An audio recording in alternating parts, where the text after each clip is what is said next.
श्री राधा कृष्ण चरण कमलेभ्यो नमः। श्री नंद नंदन बुआ नंदिनी षष्ठी महोत्सव। बुआ नंदिनी कहती हैं, मैं अपने नन्हे ब्रज युवराज की बड़ी बुआ हूँ और अब मेरी समझ में ही नहीं आ रहा है कि मैं इस सुकुमार के लिए क्या दूँ। कुछ नहीं सूझ रहा है। अरे मणि रतन तो हमारे गोकुल में गाय बैल बछड़ों तक के गले में झूलते हैं। वस्त्र कोई इसके योग्य नहीं लगता। अभी है ही ये कितना बड़ा, और ये खेलने योग्य तो हो जाए। खिलौने से तो मैं भैया का घर भर दूंगी। मैं भी कितनी पगली हो गई हूँ। भैया का घर तो इस नील सुंदर लाल ने भर दिया है। यह युग युग कल्प की आयु प्राप्त करे। भैया ने, बड़ी रोड़ी भाभी ने मेरा घर भर दिया है। मैं कितना दूं, किसको दूं कि कुछ तो घर खाली हो जाए, लेकिन कोई लेने वाला ही नहीं मिलता मुझे।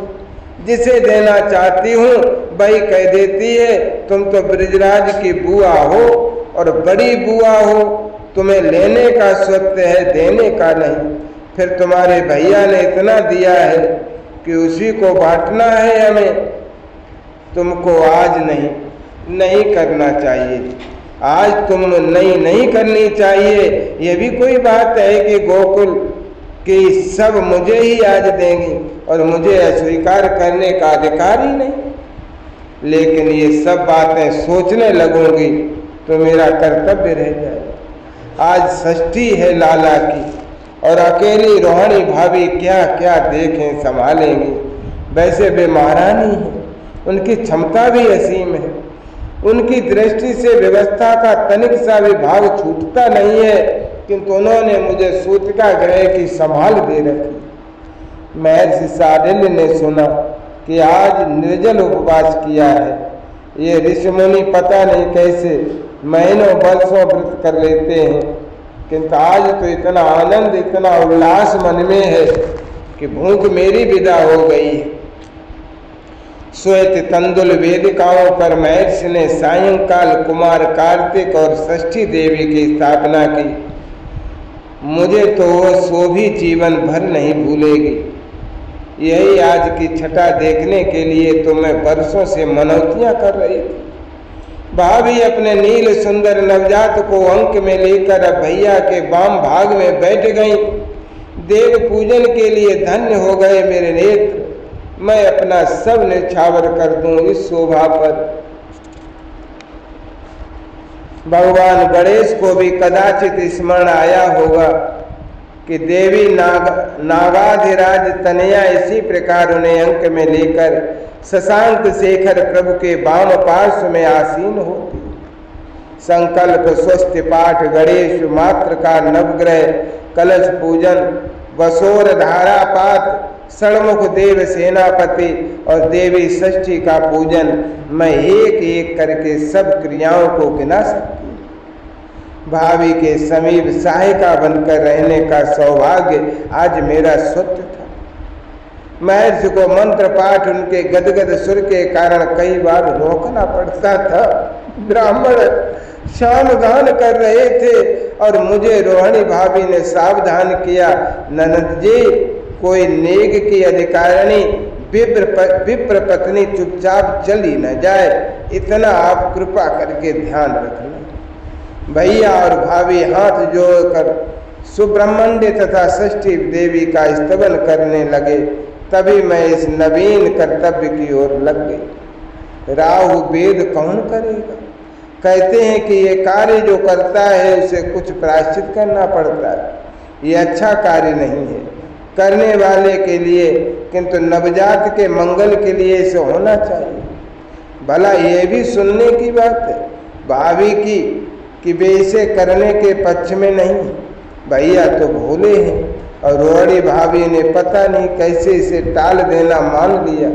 मैंने तो कल ही अपने उनसे पूछा तो वे उत्साह से उमड़ कर बोले, तुम ये अवसर मुझे दिला सको तो मैं अपना धन्य भाग मानूं। तुम दोष की बात कहती हो। अरे इस नवजात के मंगल के लिए मस्तक दिया जा सके तो वो भी महापुण्य होगा, किंतु देख लेना मुझे कोई धनुष छूने भी नहीं देगा। मैं उनसे कह चुकी थी कि चुपके से द्वार के समीप आ जाना, मैं पोटली बांध दूंगी राहु वेद की और तुम्हें भैया का धनुष बाण पकड़ा दूंगी। अपना लेकर आओगे तो चर्चा चल पड़ेगी और तब तुम्हें कोई ये कार्य नहीं करने देगा। तुम तो सबके सम्मान्य हो। मेरी ये सूझ भी काम नहीं आई। छोटे नंदन भैया धनुष लेकर ही आ गए और मैं उस सूतिका ग्रह के वैडूर्य मणि द्वार की चौखट में हरिद्रा, पुंगी फल, श्वेत सरसप की पोटली बांधू। इससे पूर्व ही धनुष जया चढ़ाकर उन्होंने बाण रखा और पुकार के नंदिनी राहु वेद की पोटली कहाँ है? मैं क्या करती, ये तो छोटे भैया का स्वत्व था। यह बात भी है कि गोकुल में उनसा धनुधर दूसरा नहीं। जो राहु वेद करेगा, ब्रज युवराज बड़ा होगा तो उसके करों में धनुष देने का अधिकार भी उसी का हो। मैंने टोक दिया था, भैया आप पूजन स्थल से पहले ही यहाँ उठाए। नंदन भैया ने वही बात कह दी जो मेरा हृदय मंथन कर रही थी। मैं भी तो वहाँ से उठाई थी, मेरे भी उठाने का वही कारण था। सो भैया ने कहा, नंदिनी बहन, हमारा ये नव युवराज दुग्ध फेन से भी अधिक सुकुमार है, उसे वहाँ भूमि स्पर्श कराया जाएगा। ये तो सोच कर ही यहाँ भी मेरा हृदय कांपता है, मैं इसे देख नहीं सकता। ओह, वो उषा किरण में पंकज दल पर पड़ी झिलमिल करती ओस बिंदु से भी कहीं अधिक सुकुमार इस सलोने शिशु अंक की शोभा किंचन मात्र भी तो भूमि का स्पर्श कराने योग्य नहीं है। वो रो उठेगा इस स्पर्श की असह्य वेदना से। कैसे देखा जाएगा ऐसा निष्ठुर दृश्य?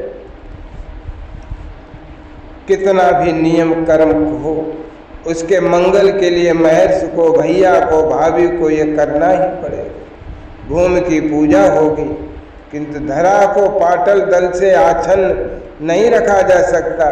कोई आस्तरण नहीं, भूमि स्पर्श में मध्य का व्यवधान ही नहीं होना चाहिए। भूदेवी अपने को सुकोमल ही कर सकती हैं, कोई व्यवधान भी प्रकट नहीं कर सकती। विधि विधान सदा निष्ठुर होते हैं, किंतु इनका पालन तो करना ही पड़ता है। मेरे लिए भी असह्य है वो दृश्य। जानती हूँ कि वहाँ क्या हुआ होगा, मुझे कुबला भाभी ने भी बतलाया होता तो जानती हूँ।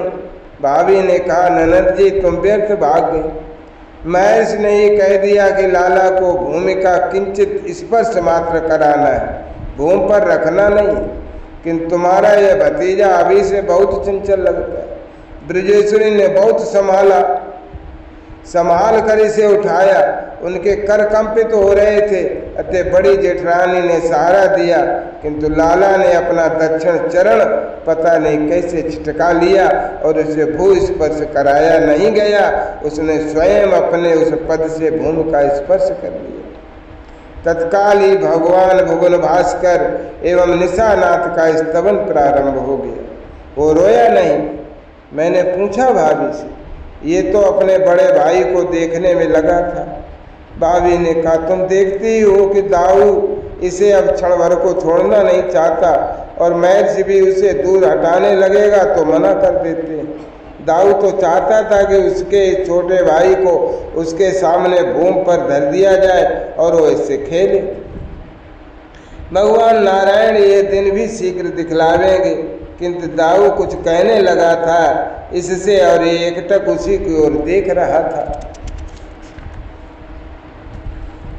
वहाँ जैसे ही आचार्य पूजन पूरा हुआ, द्वार पर घंटा शंख आदि गगन भेदी नाद उठा और नंदन भैया के धनुष से बाण छूटा तो राहुल की पोटली चिथड़े हो गई। अब मैं भागी भीतर, इतनी देर उस सुंदर को देखे क्या बीती, लगता था सहस्रों युग बीत गए। वहाँ मदमंगल झगड़ रहा था मेरी छोटी बहन सुनंदा से और मुझे भी लगा कि वो ठीक झगड़ रहा है।